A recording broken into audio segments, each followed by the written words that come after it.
Hello friends, this is Abhinav Bhargava, and in this video we are going to say about Parliament of UK, and this is important for your GS2 mains, that is comparison of the constitution. So the Parliament of the United Kingdom of Great Britain and Northern Ireland is commonly known as UK Parliament or British Parliament, and it is the supreme legislative body in the United Kingdom, British Crown dependencies and British overseas territories. So the Parliament of UK is bicameral with House of Commons as the lower house and House of Lords as the upper house.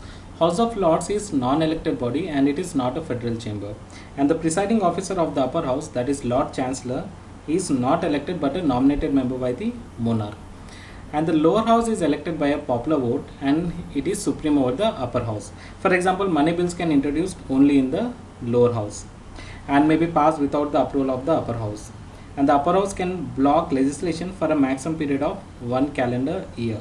And also, if the upper house rejects a bill passed by the lower house can still repass it in the next session and directly send it for crown session.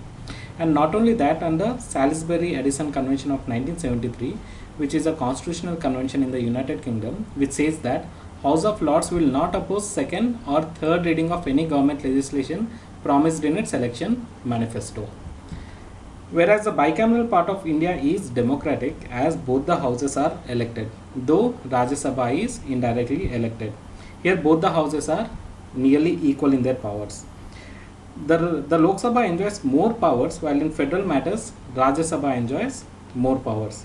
And the Rajya Sabha has to approve legislation for it to become a law. And the constitutional amendment bill, if rejected by the Rajya Sabha, imply the end of the bill. And the chairman of the Rajya Sabha is elected as a vice president and is not a member of the cabinet like that of Lord Chancellor. And the Rajya Sabha is not just a revising body but has equal powers of legislation with the Lok Sabha, where constitutional amendments can also be introduced in the Rajya Sabha, and it's a federal chamber unlike the House of Lords. In House of Lords, ministers can't participate in the proceedings of the lower house, whereas the members of Rajya Sabha who are ministers can participate in the lower house, and Rajya Sabha doesn't exercise any judicial functions unlike the House of Lords.